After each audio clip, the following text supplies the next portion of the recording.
بسم اللہ الرحمن الرحیم تبارك الذي نزل الفرقان على عبده ليكون للعالمين نذيرا۔ السلام علیکم ورحمۃ اللہ وبرکاتہ۔ میرا نام ہے قاری ابوبکر حیات اور میں آپ کو اپنے چینل پر خوش آمدید کہتا ہوں۔ اکثر لوگ آج کل سوالات کر رہے ہیں مجھ سے کہ قاری صاحب قرآن کریم یاد کرتے ہوئے یہ بھول کیوں جاتا ہے؟ 10 سپاروں کے بعد 15 سپاروں کے بعد یہ بھول کیوں جاتا ہے؟ تو بھائی اس کے بھولنے کی اکثر وجوہات اور بھی ہو سکتی ہیں، لیکن جو میں سمجھتا ہوں وہ یہ ہے، یا جو میرا ذاتی تجربہ ہے، یا جو ہم طلباء کو پڑھاتے ہیں، جو اب تک تجربات سے ہماری بات سامنے میں آئی ہے، وہ یہ ہے کہ جب بندہ 10 سپارے حفظ کر لیتا ہے یا 15 سپارے حفظ کر لیتا ہے، 20 سپارے حفظ کر لیتا ہے، 25 سپارے تو مست ہیں۔ اگر بندہ اپنی منزل کو پختہ رکھنے میں بہت ہی زیادہ محنت کر لینا اور بہت زیادہ اعتماد کے ساتھ ٹھہراؤ سے بندہ منزل پڑھے تو 25 سپاروں تک بندہ چلتا ہے۔ 25 سپاروں کے بعد منزل بھولنا شروع ہو جاتی ہے۔ تو میرا آپ کو مشورہ یہ ہے کہ 10 سپارے جب آپ کے مکمل ہو جائیں نا، اب 10 سپاروں کی گردان کریں، سبق بند کریں 10 سپاروں کے اوپر، گردان کریں 10 سپاروں کی۔ پھر جب آپ کی منزل 15 سپارے ہو جائے پھر سبق بند کریں اور 1 مہینہ لگا کے 15 سپارے اچھی طرح یاد کریں۔ پھر جب آپ کے سپارے 20 ہو جائیں پھر 1 مہینہ سبق بند کر کے آپ ان 20 سپاروں کی گردان کریں۔ گردان کرنی کیسے ہے؟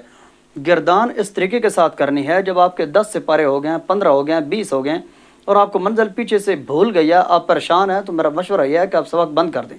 ٹھیک ہے، سبق کو بند کریں۔ سبق کو بند کرنے کے بعد آپ نے ڈیلی کی بنیاد پر 1 پاؤ سبق سنانا ہے۔ استاد کو، استانی کو، جس جگہ پہ پڑھنے جاتے ہیں یا آپ آن لائن پڑھتے ہیں، 1 پاؤ روزانہ سبق سنانا ہے۔ 1 پاؤ روزانہ سبق سنانے کے بعد آپ نے اسی طرح چلتے جانا ہے، پاؤ آج، پاؤ کل، پھر پاؤ اگلے دن۔ یہ آپ پورا سپارہ ہو گیا نا۔ اب جس وقت آپ یہ والا پاؤ سنائیں گے نا تو یہ سپارہ آپ کی سب کی ہو گئی ہے۔ ٹھیک ہے، 1 پاؤ سبق اور پھر 1 سپارہ سب کی۔ اب دیکھیں اس کے بعد اب یہ والا پاؤ ہے، پھر یہ ہے، پھر اب کام آگے بڑھتا جا رہا ہے۔ آپ کا کام جہاں تک بھی چلا جائے نا، آگے 5-6 پاروں تک، آپ نے ہمیشہ 1 پاؤ سبق، 1 سپارہ سب کی، 3 سپارے منزل۔ اکثر لوگ کہتے ہیں کہ ہم سے استاد سنتے ہی نہیں ہیں، تو بھائی آپ ایسے استاد کا انتخاب کریں جو آپ سے سنیں۔ ٹھیک ہے، جو استاد سن ہی نہیں سکتے، جن کے پاس اتنا زیادہ ٹائم نہیں ہے، آپ پھر استاد کو ارینج کریں نا۔ قرآن کو یاد کرنے کے لیے تھوڑا سا شوق دکھائیں۔ دیکھیں شوق کا کہتے ہیں کہ شوق دا کوئی مل نہیں ہوتا۔ ٹھیک ہے، شوق کی کوئی قیمت نہیں ہوتی۔ تو آپ شوق کے طور پہ اگر قرآن کریم کو یاد کر رہے ہیں، یا آپ کا بچہ قرآن کریم کو یاد کر رہا ہے اور آپ کو شوق ہے کہ وہ آپ کا بچہ حفظ مضبوط طریقے سے کرے، یا حفظ کو مکمل کر جائے، یا حفظ کے درمیان میں وہ اپنا اعتماد کھو چکا ہے یا پڑھنے سے دھیان ہٹا چکا ہے، تو دیکھیے آپ اس طریقے پہ عمل کریں۔ اس کے ہر 5 سپاروں کے بعد سبق کو بند کریں، پہلے پیچھے منزل ٹائٹ کریں، کہیں یہ نہ ہو کہ وہ سبق بند ہو جائے اور 3 مہینے ہو گئے ہیں پیچھے سے ہی کام چل رہا ہے۔ ٹائم ضائع نہیں کرنا۔ 1 پاؤ کا سبق کا ناغہ کبھی نہیں کرنا، سب کی 1 سپارہ ناغہ کبھی نہیں کرنا، 3 سپارے منزل کا ناغہ کبھی نہیں کرنا۔ اس ترتیب کو تسلسل سے برقرار رکھنا ہے۔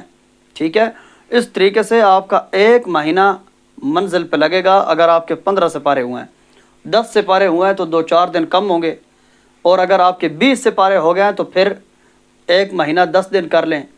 اس طریقے کے ساتھ آپ نے منزل کو ہر 5 پاروں کے بعد، 10 پاروں کے بعد منزل کو پیچھے سے ریوائز کرنے کی کوشش کرنی ہے۔ انشاءاللہ قرآن آپ کو اچھی طریقے سے یاد ہو جائے گا۔ ایک بات مکمل ہو گئی۔ پھر بھی اگر کسی کو کوئی بات سمجھ نہیں آتی، آپ کومنٹ کے اندر یا واٹس ایپ کے ذریعے مجھ سے رابطہ کر کے مزید مجھ سے رہنمائی لے سکتے ہیں۔ یہ ایک بات مکمل ہو گئی۔ دوسری بات، میری بہن، میرا بھائی، یاد رکھیں، جب بھی بندہ آدھا قرآن حفظ کر لیتا ہے نا، شیطان کے حملے بہت زیادہ تیز ہو جاتے ہیں، کیونکہ اس کو پتہ ہے اگر یہ عورت قرآن حفظ کر جاتی ہے یا اپنی اولاد کو بھی قرآن پہ لگائے گی، یہ اگر نوجوان قرآن حفظ کر جاتا ہے یہ اپنی نسلوں پہ کو بھی قرآن پہ لگائے گا۔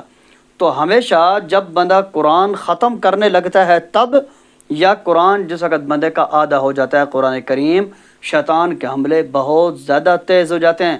اس سے 3 نقصان ہوتے ہیں۔ یا تو ذہن کے اندر یہ وہم ڈال دیتا ہے یار یاد کرنے کا فائدہ، آگے سے یاد کرتا جا رہا ہوں، پیچھے سے بھولتا جا رہا ہے۔ یہ سب کے ساتھ ہوتا ہے، ہمارے ساتھ بھی ایسا ہوا تھا بھائی، اس میں کوئی ٹینشن لینے والی بات نہیں ہے۔ حفظ کو ایک دفعہ مکمل کریں، ٹھیک ہے؟ اس طریقے سے ہر 5 پاروں کے بعد آپ نے اس طریقے سے قرآن کریم کے اندر سبق کو بند کرنا ہے اور گردان کرنی ہے پیچھے سے۔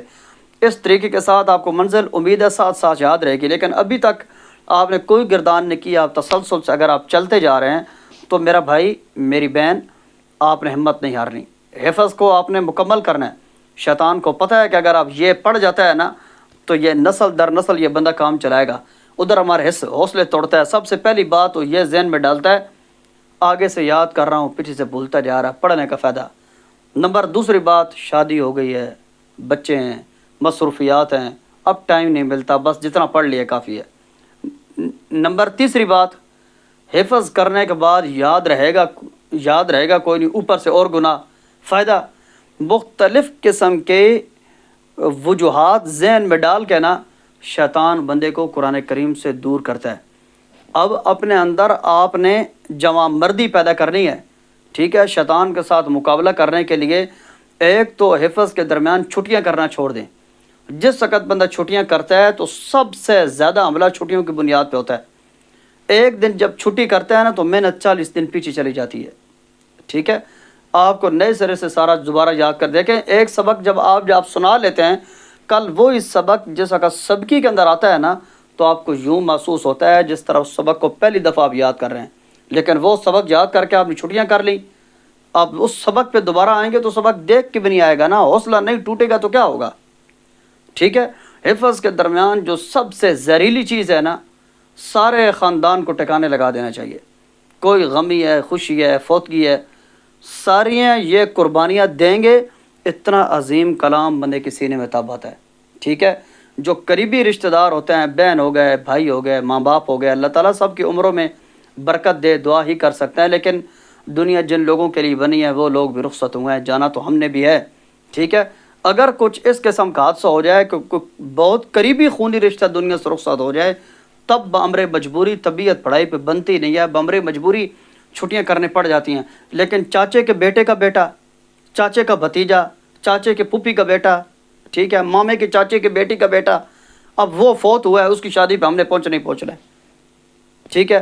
بچوں کی بھی چھٹیوں کی کثرت کروا کے بچوں کو بھی پڑھائی سے اتنا زیادہ دور کر جاتے ہیں۔ آپ تجربہ کر کے دیکھیں، قرآن کی کوئی ایک آیت آپ یاد کریں، کل جب دوبارہ قرآن کھولیں گے آپ کو یوں محسوس ہوگا جس طرح وہ والی آیت آپ پہلی دفعہ دیکھ رہے ہیں۔ اب مجھے بتائیں، وہ والی آیت سنا کے آپ نے شادی بھی بھگتائی، ولیمہ بھی بھگتایا، اگلوں کا ہنی مون بھی بھگتایا، اگلوں کو بالکل شادی کے گھر چھوڑ کے آئے ہیں، اب دوبارہ اس سبق کے اوپر آپ آ رہے ہیں، اس سبق کے ساتھ جتنے پیچھے جڑے ہوئے سبق ہیں نا سارے آپ کو نئے سرے سے دوبارہ حفظ کرنے پڑیں گے۔ امید ہے پتہ نہیں میں آپ کو اپنی بات سمجھا پایا ہوں یا نہیں، ٹھیک ہے؟ اس لیے حفظ کے درمیان چھٹیاں کرنا چھوڑ دیں، جتنا حفظ کر چکے ہیں، اگر قرآن آپ کو پیچھے سے بھول رہا ہے سبق کو بند کریں، پیچھے سے گردان شروع کریں، شیطانی چکروں میں نہیں آنا۔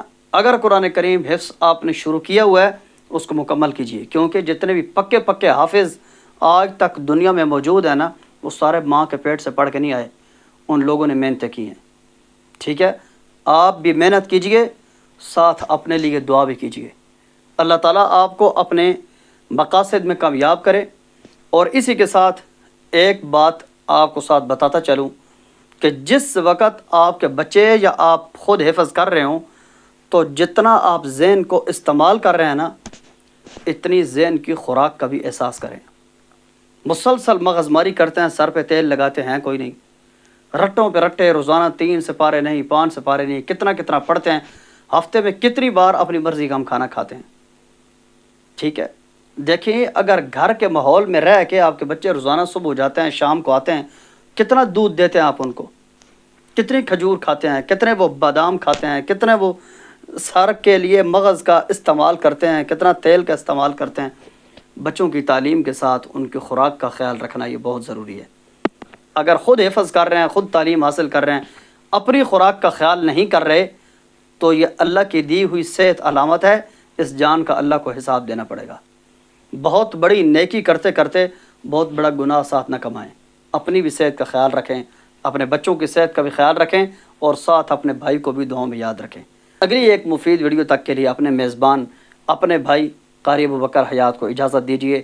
اگر آپ کا کوئی سوال ہے تو کمنٹ کے اندر سوال آپ لکھ لیں، ممکن ہوا تو میں کمنٹ کے اندر ہی جواب دینے کی کوشش کروں گا۔ اگر اس کا جواب بہت زیادہ لمبا ہوا تو ویڈیو بنا کے آپ تک پہنچانے کی کوشش کروں گا۔ اپنی خصوصی دعاؤں میں یاد رکھیے۔ والسلام علیکم ورحمۃ اللہ وبرکاتہ۔ اللہ حافظ۔